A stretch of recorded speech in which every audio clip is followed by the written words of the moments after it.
Stumpies, what are you doing? It's me. It really is. Yep, it is. It's me. I'm having way too much fun. I mean, I'm thinking the new green environmental people maybe want to just outlaw this because it's too fun. It really is.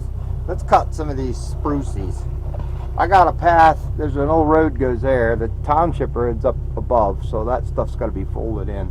But there's an old tram road there. I think they hauled the coal out of here on this. So I got like, I don't know, 15 skids bunched up along here. And then what I'm going to do is I'm going to make a strip back towards behind me here. I've got wood laying over there. You'll see it when I spin around. But so I'm going to dump this stuff, but I don't want to plug my paths. I'm going to pull them in a little bit so Mitch can get at that stuff without covering it up. And then once I get my first one laid in here, I'm just going to come in here and fold them. You know, I'll probably get 4 or 5 skids in this run here. So let's see if I can set you up so you can see. My new window got polluted with a hydraulic hose yesterday, or the day before, or whenever. So I wiped it, I cleaned it all off, and then it's still like residual, like from the stuff on the roof and the roll cage. It just like kind of drips, keeps dripping. So I just cleaned it a little bit. But I got to do a good cleaning outside, but I ain't gonna do it right now. I'm on a roll. There's a good example. I don't know if you can see it right there. Right at the base of this tree I'm gonna cut. See that rock sticking up? That's what happens with the shaly rocks in here. As those trees grow up through them and the root flare grows, it stands the rocks right up. And if it happened to be on the other side, you can't see it. You run your chain into it. It creates havoc. That makes you have to get off and sharpen your chain. So this little spindly hardwood in here is birch. So, wow, did my chain come off? Look at that. How did that happen? I'll put it right here. Jeez, I'm telling you, I've been going like a madman all morning, and the second I turn this damn camera on, look at that. I didn't even know I threw my chain off. My chain's laying on that pile of birch. God, frustrating. Oh, I'll just leave it, I guess I'll just leave it on there. Leave the camera on.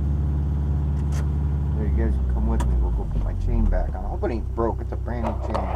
And it's cutting good. But since I turned the camera on, I'm sure that process will cease.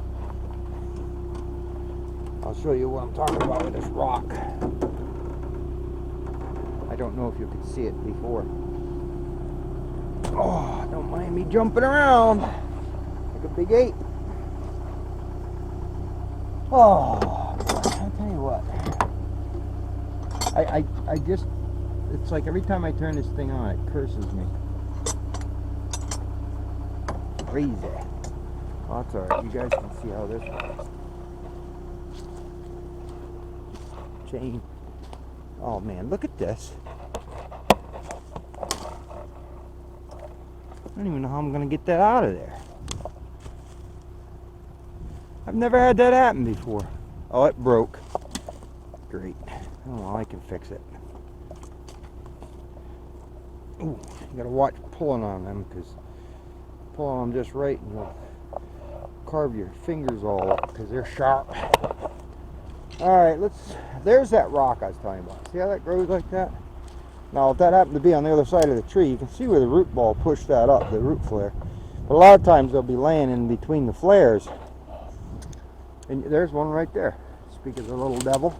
So I'll cut these stumps up pretty high to get above the flare, so they're not going to be a problem. But see how that rock's laying right there?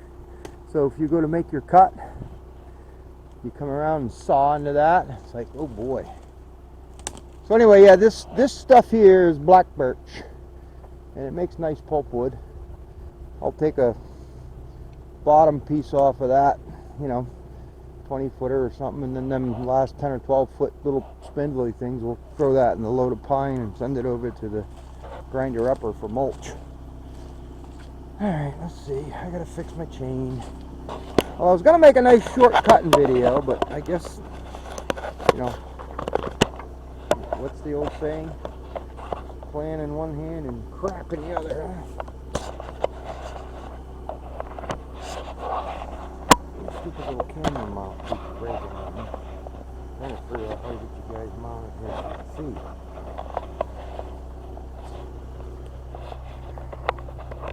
Probably won't be able to see unless I put you over here anyway. Okay, so I don't know if I've ever shown you guys how this works or not. Probably. But oh brother. I'll tell you what, the stuff you buy these days is junk. The stupid camera mount thing keeps breaking on me.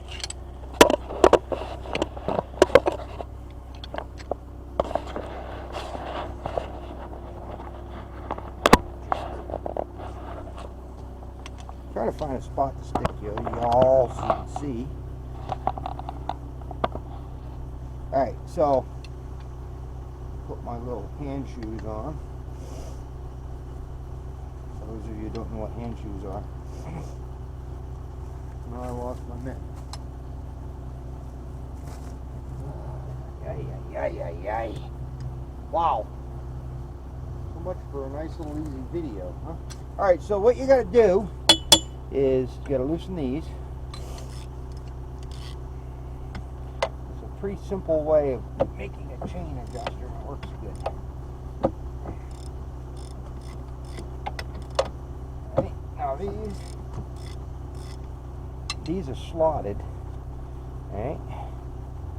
So you can see that or not. So when you loosen them you can slide, see how you slide that down? And then these this one, the last one, has a cam on it, or a like a lobe, a leg, and you pry it out. Watch, see how that moves forward as you pry on that.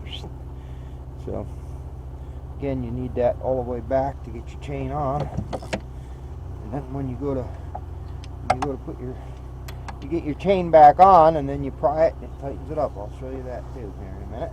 I'm gonna fix the chain first. Oh, this was going to be a nice cutting video, but you know, again, that's alright. Make a plan. Alright, I'm going to fix that right there.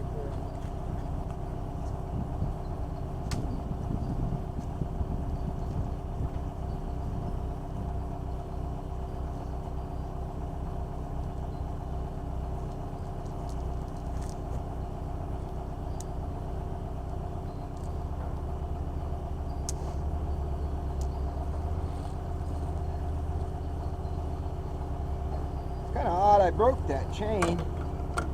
See how it's the drive link's okay, which is the drive links are a pain in the ass because you're gonna do two masters if you break a drive. I just broke the master link, or actually it's a cutter tooth. I don't even know how I did it. I didn't even see it get caught. All right, let me wish I could get you set up in a better spot. See if we can get you set up here a little differently.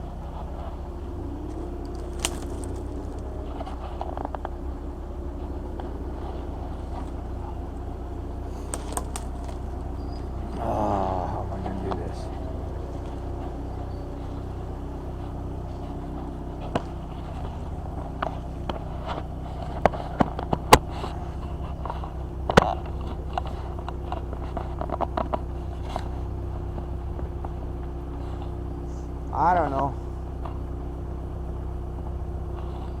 I'm going to try and show you how I do this real quick. I got to get my tool or juice.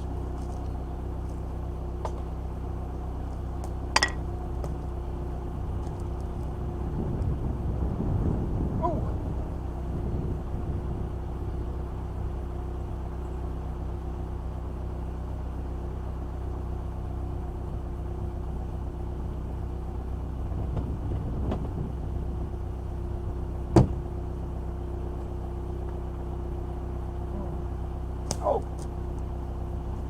Okay, so first order of business, I gotta get rid of this rivet.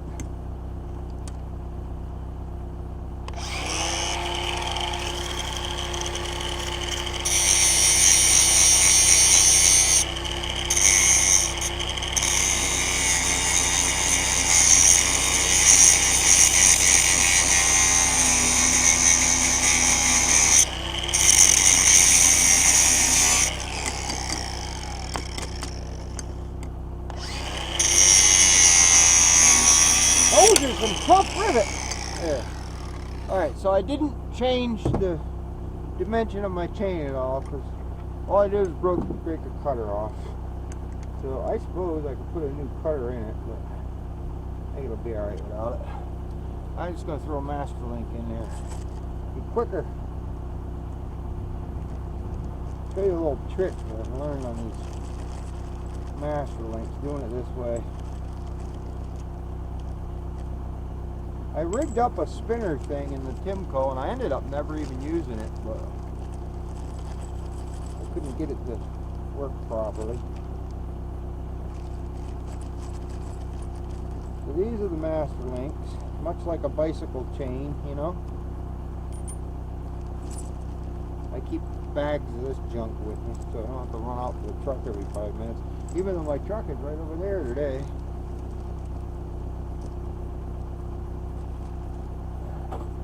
Alright, show you a little thing, little trick we do here.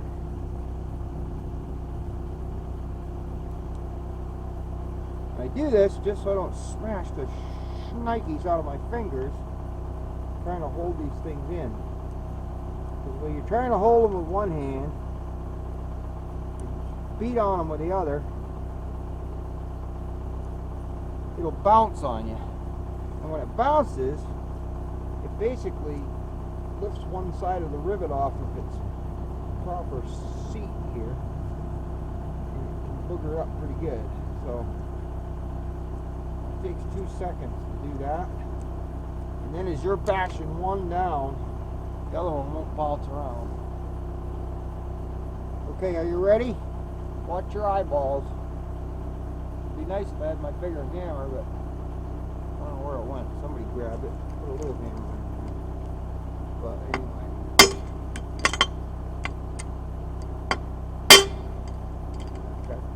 Hey, I got new tracks for Kimmy. They're coming next week.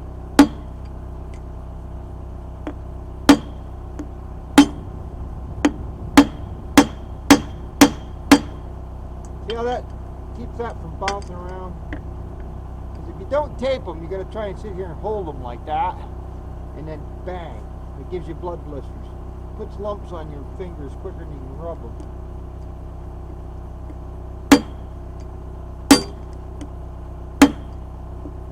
So the idea here is just mushroom the, ow, man, that stings. Mushroom the head of that rivet.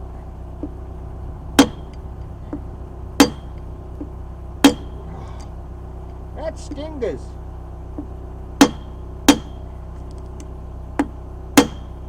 Ow. I really don't enjoy this, but it gets it done. Really don't have to worry about the tape. I'm just looking at this to see if it's, I can't see very good without my glasses on this close. Looks like I'm getting.